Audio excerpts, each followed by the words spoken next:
Good afternoon, everybody. It's just a little after afternoon. I'm waiting for my guest, but in the meantime, I'm hoping some of you have joined me. If you have joined, maybe you can type something on the chat message so I will know you've joined. If not, I'm going to slowly start talking about the topic for today. I know there's been other places where you might have heard about listening often, listening and hearing and being part of a conversation is something that's often talked about in leadership. It's often talked about in emotional intelligence. But I wanted to bring in a slightly different twist to it. One of the things that I have been really thinking about in resilience is spirituality, and I want to discuss that in a way that it is acceptable. A lot of people confuse it with religion, confuse it with sort of, it can have very political connotations to it. And that's not what I mean by spirituality. Spirituality is not related to any religion. We are human beings who are connected in many ways. And you have definitely experienced some connections, some unintentional connections at different times in your life. And it has brought you maybe peace. It has maybe brought you a sense of feeling really good. And that is what I'm talking about.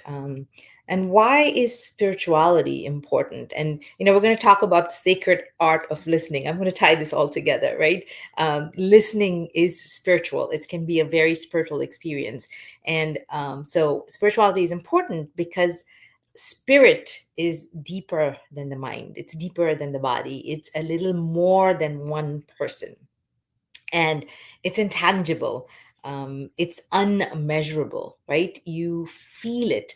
It's that sense that when you connect with somebody, it fills you up. It brings a certain energy into you that's inexplicable, and that energy may drive you during the day. It might drive you during the week. It might drive you to do something you didn't think was possible. And that is what we want to create with listening, possibilities that you have really not thought about before. So I want to just say this, why is it called the sacred art of listening? Listening is sacred because it's a gift we offer that nourishes relationships, community, and self. Let me repeat that. It's a gift. Listening is a gift that we offer. It nourishes relationships, community, and self. It's interesting. I started my day while I was actually looking at these notes, and a friend of mine called me, and I was like, I'm in the middle of prep, but she really needed my attention. So I sort of multitasked a little bit. I was editing the document I was going to use for today's presentation while I listened to her. And honestly, that was a great feeling because that's really what I was going to talk to everybody about. So, when you take that 10 minutes to intently listen to somebody, to also, it begins to make you think about yourself. And maybe you can think about kind of what you're thinking about what the other person's thinking. We call that metacognition, slowly, not quickly. And that way we're able to give them, a, maybe not advice, but maybe just our presence at that time so that they can feel better. And when they feel better and you feel that connection of having done something purposeful, you have now engaged in the sacred art of listening. So let's talk a little bit more about listening. I'm going to talk a little bit about Kay Lindel's work. She's the one who coined this term. She talked about sacred listening, transforming relationships, facilitating spiritual growth and healing. And so we'll take an example. I mean, one of the things I talk about is leadership development, right? So what is this? How does this relate to leadership? So think about an executive who is very constricted, an executive that maybe is a little bit paranoid, is a little worried about relationships, being vulnerable. Now, I talked recently about the fact that, we can't be vulnerable to everybody. We need to know who is safe to be vulnerable. There's sort of this balance of knowing that there are safe people that we can really be open to ourselves. There is a business persona that we need to have. I mean, we need to have some ethics and rules, but there's also being authentic and being yourself. Now, if you're an executive who is so scared and feels like someone's going to use the information to then come back and hurt you, or that if you show them that you're having a little bit of a bad day, that somehow it makes you weak, and you don't share these things, and you go about your day sort of muscling through the day, that can be a little exhausting, and it doesn't really build relationships. Um, but if you, on the flip side, think about an executive who is trusting, think about an executive who can trust people, who comes in and, somebody in your team looks at you, you're the executive, for example, that somebody in the team looks at you and says, hey, you're not looking as well today. So the executive who's not able to be vulnerable might say, no, I'm fine, nothing's wrong, but the other person knows because they're reading your nonverbals that you're not feeling great, versus an executive who says, yeah, I had a little bit of a tough day today, would when we woke up and my kid was sick, and just whatever the reality is, not getting into too much details, but just acknowledging, yes, I've had a difficult day. The other person might then say, oh, can I help you with something? Can I assist you today a little bit more? Because people are kind and compassionate in my experience. Not everybody, we have to balance this out, but most people do want to be a little bit helpful, and so that vulnerability then builds the connection, and tomorrow that executive can come to you, the team member, and say, hey, looks like you're having a bad day, and the team member can ask for help. And this giving and taking of help is how teams build connection, people build connection. And that happens by listening to both nonverbals as well as verbals, and being a little bit open to that. So, can you begin to think about being open to listening and being a little bit open to understanding that somebody else might be willing to listen? And what is the definition? So, let me talk about a little bit of the definition of sacred listening. Sacred listening is listening without judgment, which is very hard, without an agenda, interruption, and recognizing the inherent worth of the speaker. Recognizing the inherent worth of the speaker. What does that mean? It means that we treat everybody with humility. We know that the speaker has something important to say, and we don't bring in our thought processes immediately. I'm not saying we don't engage in our thought processes, but can we just listen to the speaker from the speaker's point of view, without bringing in judgments, without already making a lot of assumptions about that speaker, whoever that speaker is. It, you know, Patience is a big part of this process of sacred listening. And so, what is the skills involved? I said it's patience. You got to be patient. You got to have presence, right? You have to be really, attentive, present to the speaker. And if you see your presence shifting, then you may want to ask yourself, why am I shifting? Is this boring me? Am I not willing to be present? And if you're not willing to be present, you're doing a disservice by trying to be present if you're not really truly willing to be present. You might actually say, I'm a little bit distracted. Maybe this is not the time to talk, or give me a moment, I'm distracted. Let me come back and try to pay attention to you.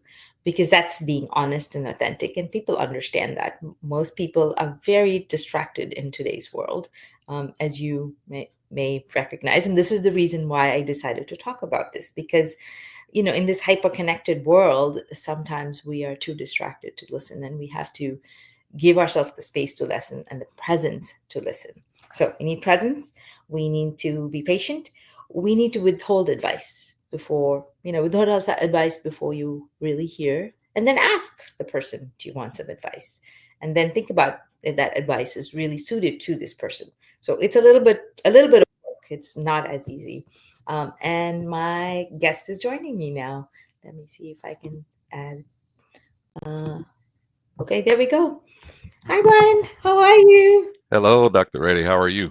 Good to see you. I was just giving my little spiel on sacred listening. That it's a gift to give people.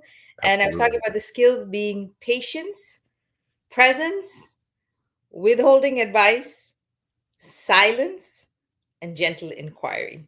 I hadn't come to the gentle inquiry part. And what I had said earlier is that, in this hyper-connected world, we don't think about that listening is sacred, because when we listen and we talk to people, it makes us feel so much better, right?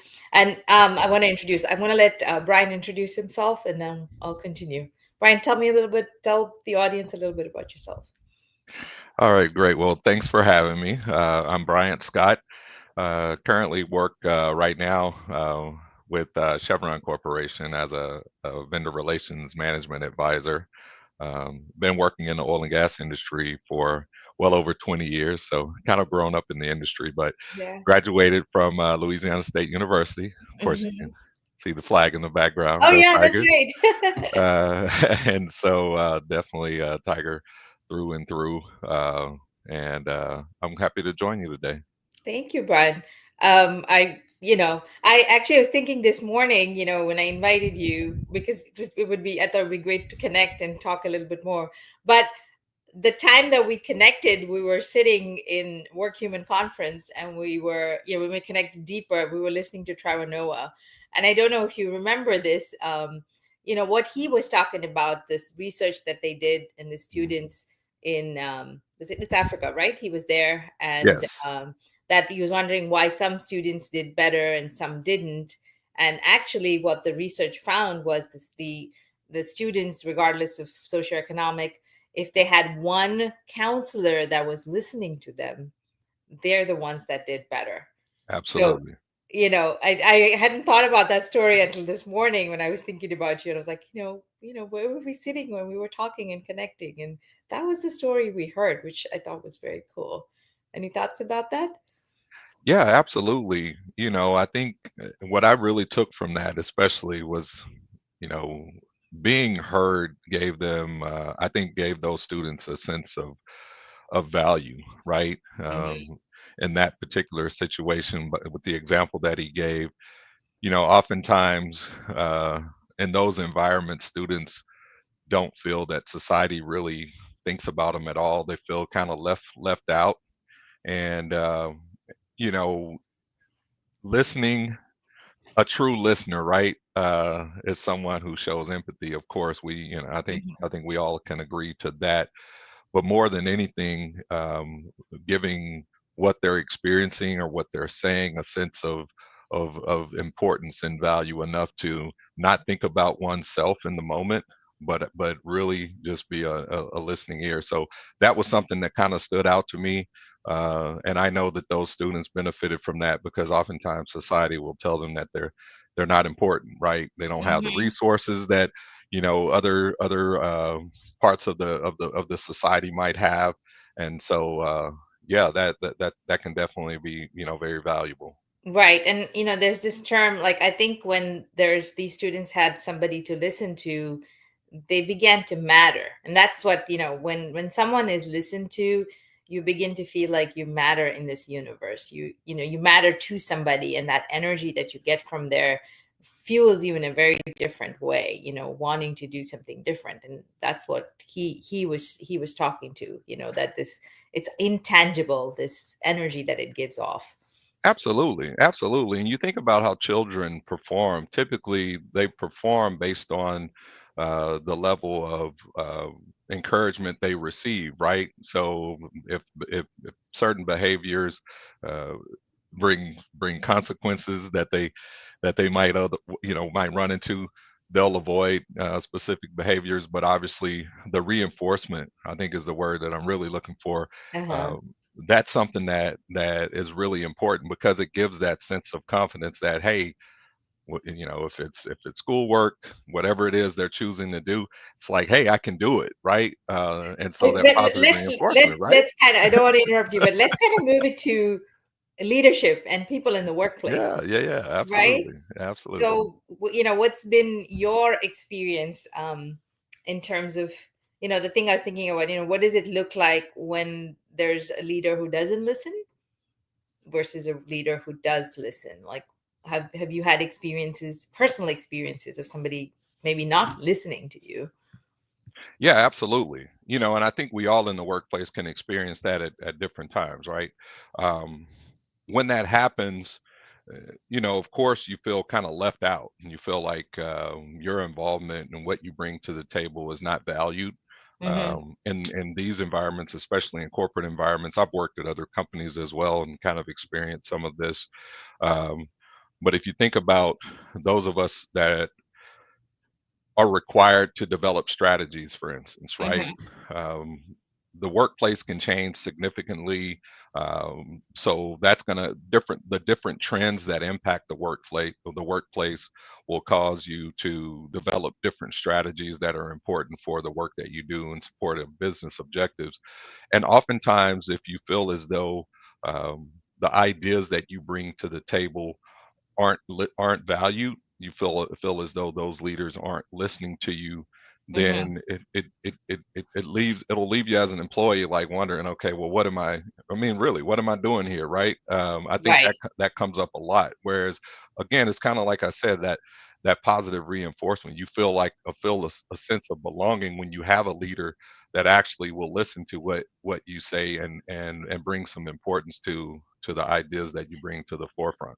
Well, the belonging is such an important word, right? Belonging is that sense of connection. Like when you feel like you're part of that belonging, that community, you're going to want to feel like you want to do a little bit more, even on a tired day, because Absolutely, you belong absolutely. there and Go you up go feel the above and beyond for responsibility. someone. Yeah, you go above and beyond for someone who you feel includes you, right? Mhm. And values your presence, and Right. that's important.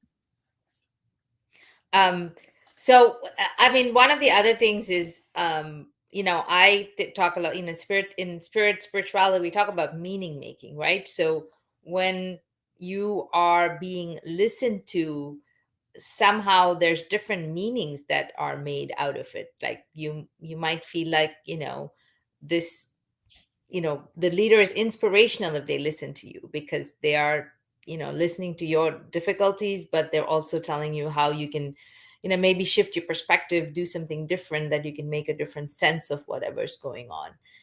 Have you had an experience like that with a leader? I know I'm putting you on the spot, but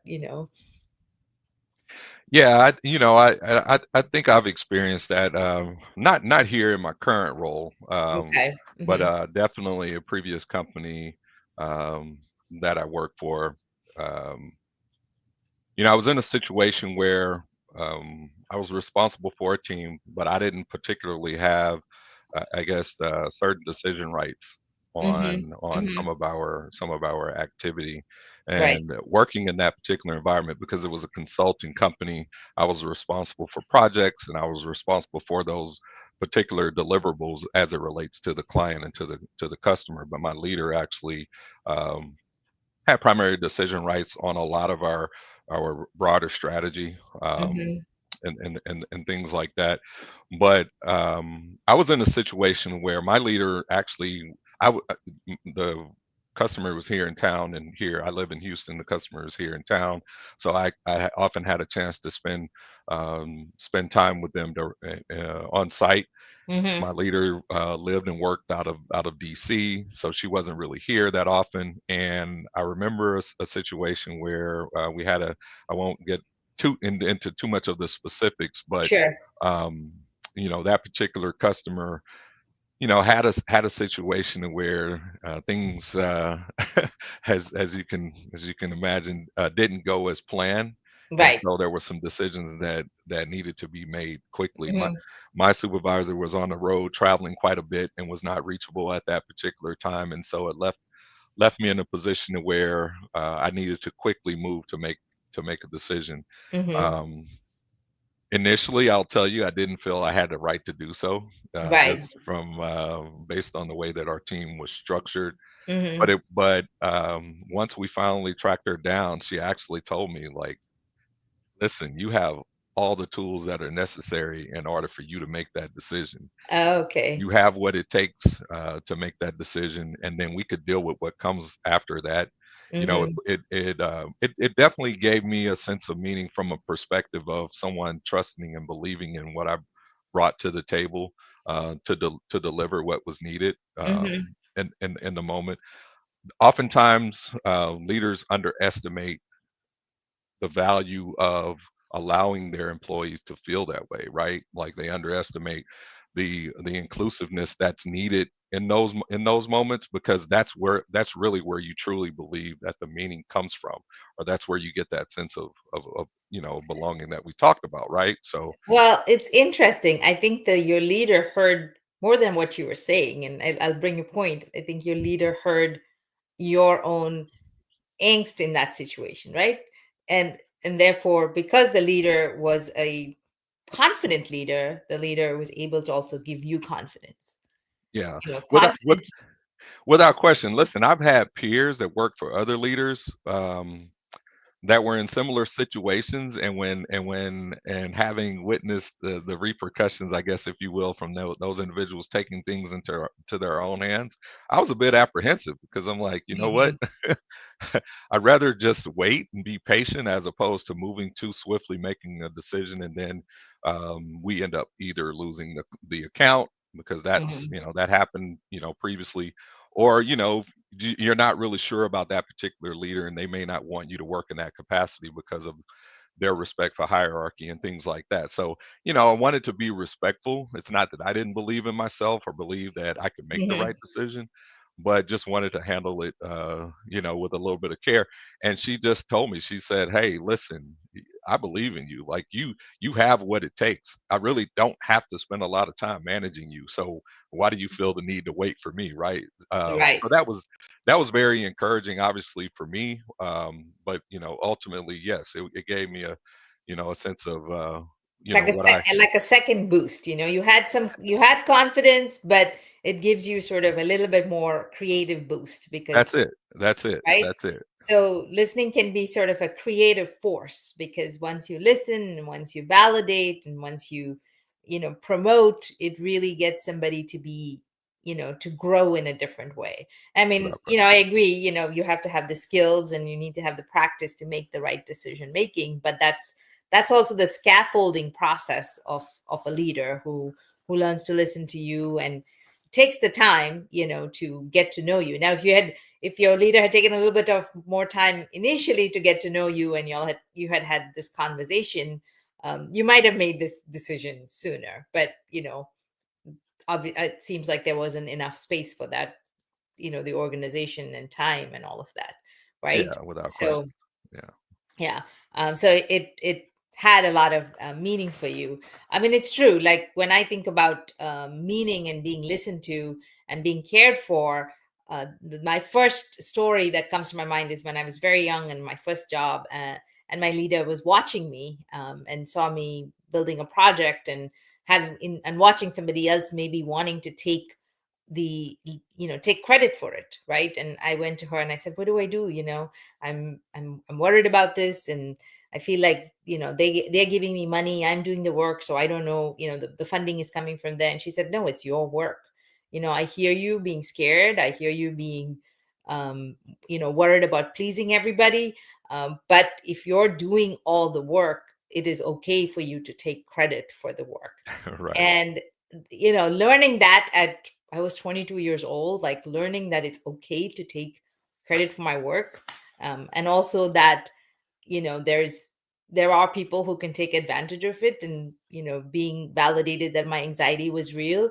I mean, that will always, I mean, I still connect with her on LinkedIn, and I will always say, she's sort of like this person that I emulate. Like I learned so much from that one interaction with her, and just her kindness, and yes, you're doing a good job, and it's okay if you're worried. And it made so much meaning for the rest of my life, and I'm going to carry it with me, right? And I will always remember that person for that. Absolutely. But it also changed me, right? It changed me to be the person I am. I always want to be that kind of leader. So there's a lot of meaning that comes from that simple act of listening and validating and connecting. Uh, Absolutely. yeah. So, what do you think are the barriers to listening? The barriers, probably the biggest barrier to listening is the bias that often we have when, Hmm. you know, it's you often hear, "Hey, don't, don't listen to respond," things like that, right? But I think, and depending on the scenario and what the situation might be, but just especially from a leader perspective, um, there could be particular bias around why a leader might feel as though he or she might have more um, knowledge or Hmm. information than the employee, right? And so they may not allow their employees to speak from that perspective. I think that's probably the biggest barrier, to be honest, just Hmm. because we often approach things with our own filter based on whatever our experiences are, Sure. and how we view things, and that can prevent us from really seeing the full, the full scope of what's being discussed. Um, I would say that's probably primary. Yeah. And that doesn't help in the feeling of community or team, right? When the person is shut down very fast, then they don't feel like they want to even contribute sometimes. And when a team member doesn't contribute, it actually reduces the creativity and the growth of whatever that project is or the organization is.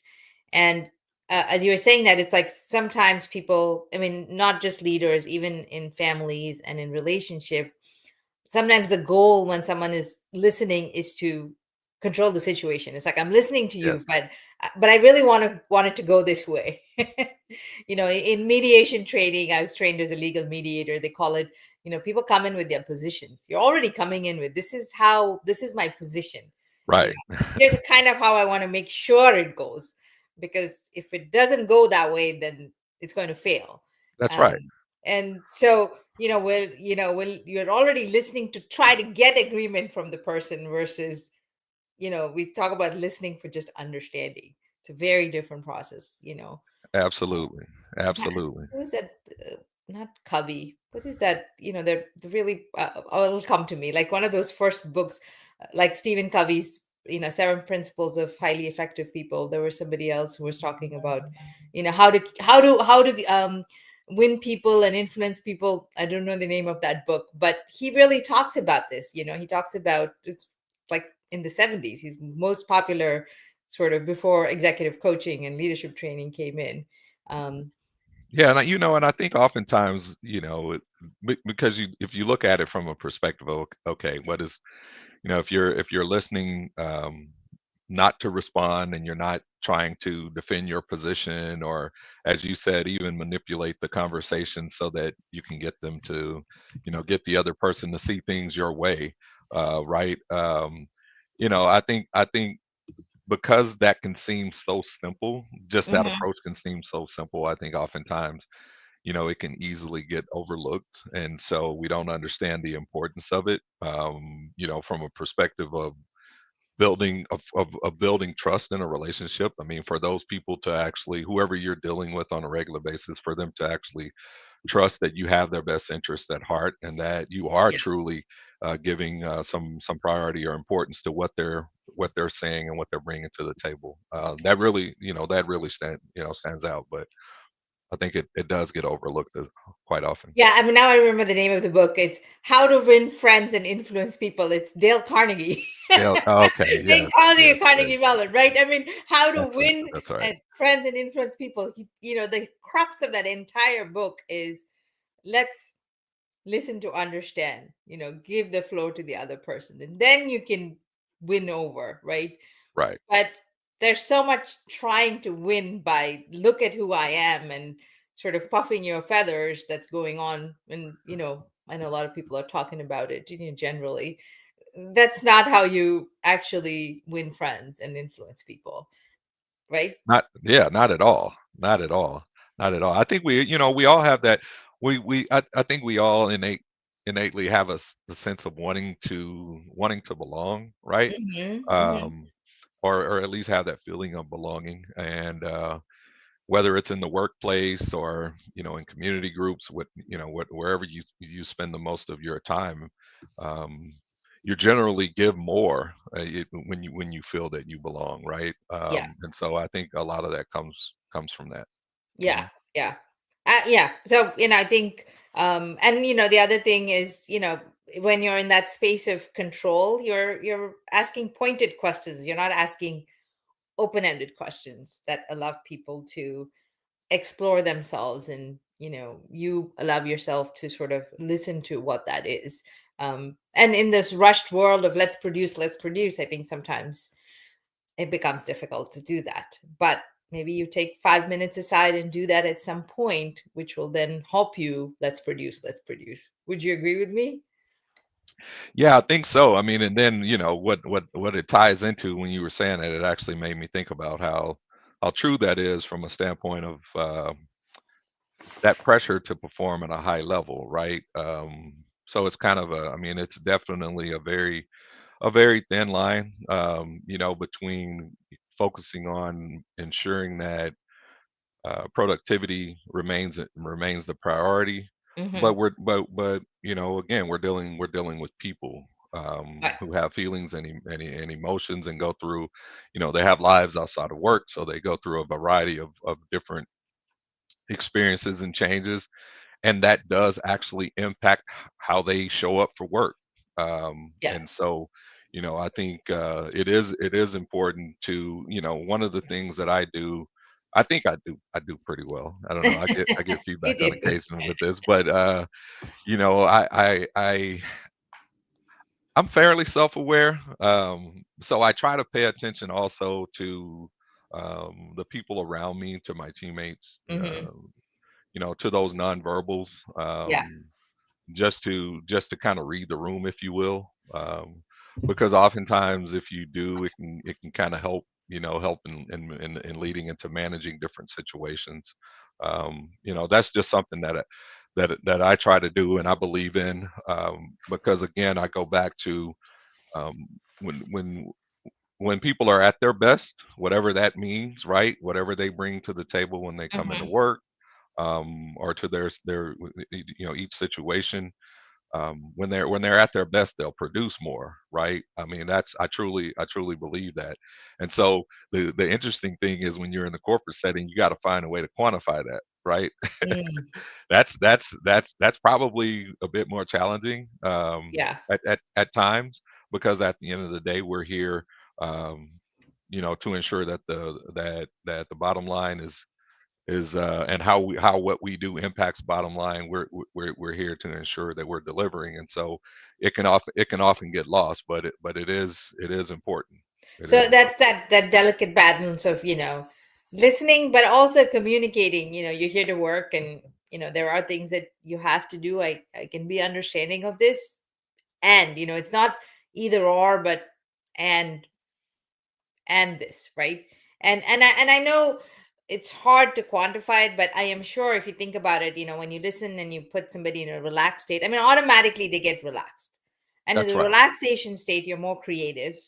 You're more likely to come up with an idea, and you're more likely to go back and perform a task. You're less overwhelmed. So as a leader, when you listen to somebody and just allow them to not carry that tension, they are going to be more productive. And they might be just too much expectations, that that bottom line is too high, right? Which it might be extremely difficult to meet. So, but you're doing your best when you're actually listening to people, because they are going to perform better. And it's just knowing that, that listening is a way of connecting. It helps them make sense of what's going on with themselves. The 1 or 2 minutes, sometimes it doesn't need to be a lot. And I think maybe that's also a fear. People feel like, if you get into the listening mode, you have to listen a lot, and maybe not knowing when to listen and when to set a boundary and say, we can't keep doing this either, because there is that fine boundary that needs to happen in the workplace.